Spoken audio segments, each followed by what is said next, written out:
परमेश्वर को धन्यवाद करता हूँ मेरे प्रियो। फिर और एक बार परमेश्वर के पवित्र वचन लेके आप सबके सामने आने के लिए परमेश्वर ने आशीष किया। मैं प्रभु को धन्यवाद करता हूँ। सारे आदर महिमा मैं परमेश्वर को करता हूँ। मेरे प्रियो, आज के वचन के घोषण के लिए सुसमाचार के लिए रोमियो की पत्री 8वां अध्याय उसके 18 से लेके हम पढ़ेंगे।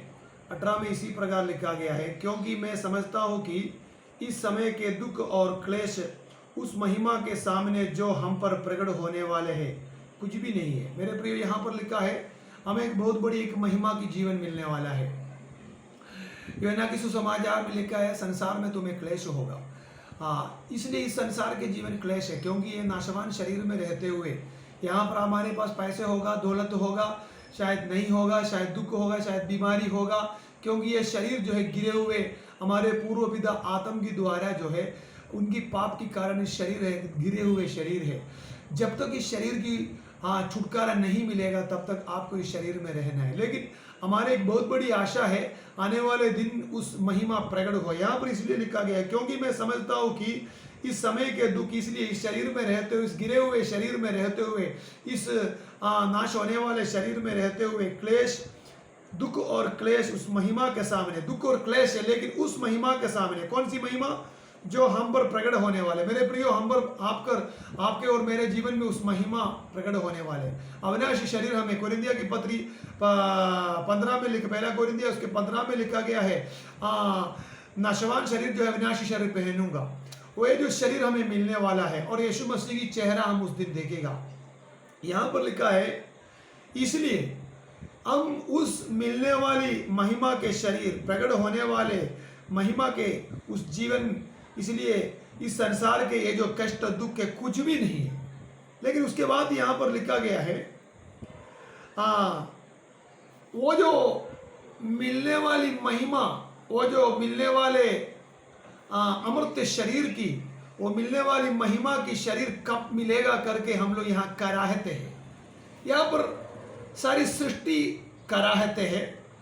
सारी सृष्टि कैसे कराहते हैं यहाँ पर हम पढ़ेंगे। यहाँ पर लिखा, क्योंकि सृष्टि बड़ी आशा भरी दृष्टि में परमेश्वर के पुत्र के प्रकट होने का बाट जोते। क्योंकि आने वाले दिन में सारा सृष्टि देख रहा है आदम और हव्वा जैसे पाप करने की पहले, जैसे कुदरत को, सृष्टि को आदम और हव्वा जो बोलते थे वो सुनते थे, जानवरों को बुलाते थे वो आते थे, वैसा एक महिमा की जीवन इस मनुष्य को वापस कब मिलेगा करके सृष्टि इंतजार कर रहा है। वो यहाँ लिखा है परमेश्वर की पुत्रों को प्रकट होने वाले की बाढ़ जोते रहा है। अगला वचन लिखा है, क्योंकि सृष्टि अपनी इच्छा से नहीं पर अधीन करने वाले की ओर से व्यर्थता के अधीन इस आशा से ही की गई। क्योंकि सृष्टि इंतजार कर रहे कि इन मनुष्य की इस पुत्रों को ये वो जो महिमा के वापस महिमा कब मिलेगा इनको। तब तक ये तकलीफ में, दुख में, क्लेश में है। जब आदम पाप करने के पहले जैसे सारी सृष्टि उनकी अधीन में थे, वो एक समय कब आएंगे इन मनुष्य के लिए, वो सृष्टि इंतजार कर रहा है। क्योंकि कि इसकी 21 में लिखा है, रोमियो की पत्री 8 की 21 में लिखा है कि सृष्टि भी आप ही विनाश के दासत्व से छुटकारा पाकर परमेश्वर की संतानों की महिमा की स्वतंत्रता प्राप्त करेगी। कि परमेश्वर की संतान उस महिमा प्राप्त करेगा करके सारी सृष्टि, सारी कुदरत इंतजार कर रहा। सारे पेड़ पौधे, सारे सृष्टि, सारे कुदरत इंतजार कर रहा है कि यह स्वतंत्रता इनको कब मिलेंगे। क्योंकि हम जानते हैं कि सारी सृष्टि अब तक मिलकर कराहती और पीड़ाओं में पड़ी तड़पती है। सारी सृष्टि कराहत है कि ये मनुष्य की पुत्रों को कब मिलेंगे उस पहले के समय के जैसे, कि हमारे पूर्व पिता आदम और हव्वा पाप करने के पहले जैसे इस मनुष्य के अंदर जो महिमा था, उस महिमा के अधिकार इनको वापस कब मिलेगा करके सारी सृष्टि कराहत है। अब अगला कौन कराहत है? अगला वचन में क्या लिखा है? और केवल वही नहीं, मतलब यहां लिखा है केवल सृष्टि नहीं, पर हम भी जिनके पास आत्मा का पहला फल है, आप ही अपने में करा, मतलब हम लोग मनुष्य भी, हम लोग भी कराहते हैं। हम लोग इस शरीर में जीवित करते हुए तकलीफ उठा रहा है, बीमारी है, रोग है, दुख है, आर्थिक समस्या है, मानसिक क्लेश है, पारिवारिक दिक्कत है, बड़ी समस्या है, मुसीबत में पड़े। इसलिए कोरिन्थिया की पत्री में भी पौलुस ने इसी प्रकार लिखा गया है। हाँ, इस नाशवान शरीर जो है, ये जो हमारे जो क्लेश होने वाले, ये जो घर में रहते हुए हम तकलीफ उठा रहे, लेकिन पौलुस बता रहे कि हमारे लिए एक घर वहां पर है। इसलिए हम इस शरीर में भी भारी दुख में है, क्लेश में, फिर भी हम आनंद में है मेरे प्रियो। इसलिए हम अपने आप की कराहते हैं कि उस महिमा कब मिलेगा। मेरे प्रियो, इस दुनिया की जीवन, यह नाशवान शरीर की जीवन, इस नाश होने वाले धरती के जीवन, ये कुछ दिन का है। ये समुद्र की लहरों की तरह है, कभी भी ये खत्म हो सकता है मेरे प्रियो। हाँ, वैसे ही इस नाशवान शरीर और ये नाशवान धरती के जीवन में, ये शरीर में रहते हुए आत्मा हम लोग जो है, हम लोग कराहते हैं कि उस वो जो आनंद की जीवन, महिमा की जीवन कब मिलेंगे मेरे प्रियो। ऐसी शरीर हमें मिलने वाला है करके यूहन्ना की पत्री पहला यूहन्ना 3 अध्याय की 2 वचन में लिखा गया है, पुत्र यीशु मसीह की तुल्य शरीर हमें मिलने वाले हैं करके। उससे कम क्वालिटी शरीर स्वर्ग में प्रवेश होगा ही नहीं, क्योंकि हमारी आत्मा की छुटकारा मिल चुका है, प्राण की छुटकारा मिलते ही जा रहा है प्रतिदिन, प्रति समय, प्रति सेकंड। और हमारी शरीर की छुटकारा यीशु मसीह की दूसरी आगमन में जब तुरगी फूकेगा तो हमें मिल जाएगा। उस समय जो शरीर मिलेगा, तब तक इस शरीर में रहते हुए हम लोग कराहते हैं, सारी प्रकृति कराहते हमें देख करके, और हम खुद अपने आप को ही कराहते हैं कि उस समय वो कब मिलने वाला है। लेकिन एक बात हम आशा करता हूं कि इब्रानियों की पत्री 11वां में लिखा गया, हमारी आशा ही है वो। 11वां अध्याय 1 वचन में हमारी आशा वो है, ये आशा है अंधे की बातों की है।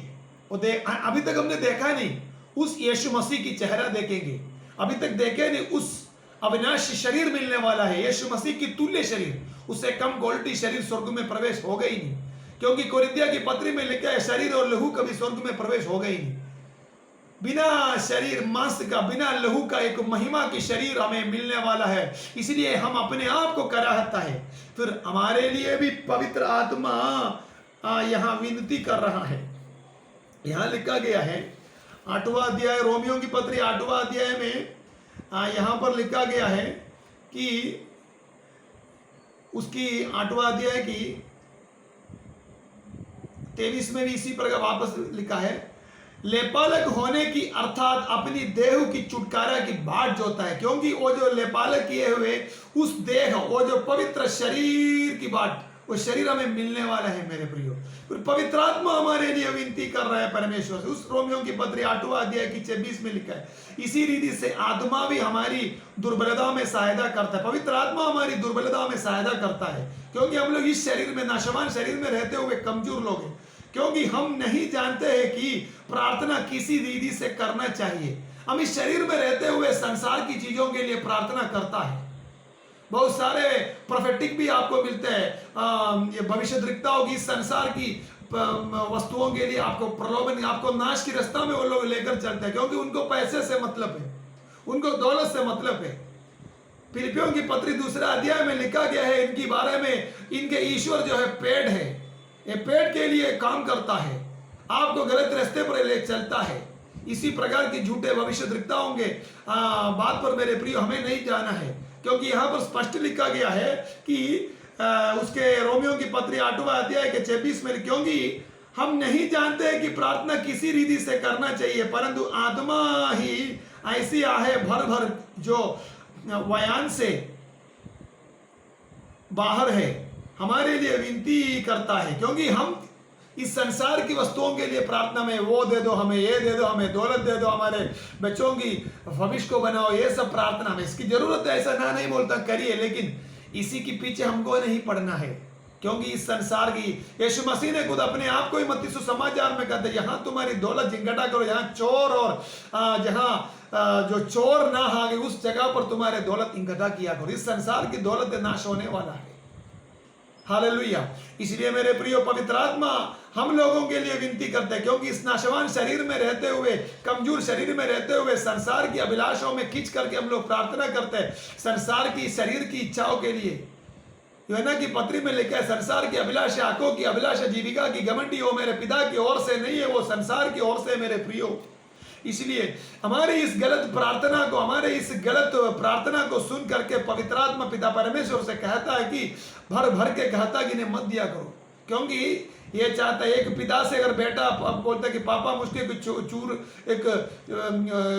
चाकू खरीद के दे दो, पापा ला के देगा क्या उसको? पापा को इच्छा है, मगर छोटे बच्चे को ला के दे, शरीर में किधर कई जगह कटवाया जाएगा बच्चे, क्योंकि बच्चे मासूम है, उसको जानते नहीं है। इसी प्रकार पिता परमेश्वर से हम लोग इस गलत शरीर में, पाव भरे हुए शरीर में, धरती पर रहते हुए हम लोग अलग चीजें के लिए प्रार्थना करते हैं, तो पवित्र आत्मा जानता है कि इसको अगर मिलने से नाश हो जाएगा। इसलिए हमारी प्रार्थना यहाँ पर लिखा है, हमें किस प्रकार प्रार्थना करने हमें जानता नहीं है। इसलिए आत्मा आपकी ऐसे आहे भर भर जो बयान में बाहर है, हमारे लिए विनती करता है। हालेलुया। पवित्र आत्मा की मर्जी हमारी जीवन में होने, हमारी हर दिन की प्रार्थना यही होने, मेरे पिता परमेश्वर, मैं यीशु मसीह के नाम से विनती, तेरी इच्छा के बिना कोई वस्तु, ना कोई दौलत, ना कोई व्यक्ति मेरे जीवन में, मेरे परिवार में आने ना दीजिए, तेरे मर्जी पर आने दीजिए। मेरे प्रियो, इस वजन से परमेश्वर सबको आशीष करे। आने वाले उस पवित्र शरीर की इंतजार हम करेंगे।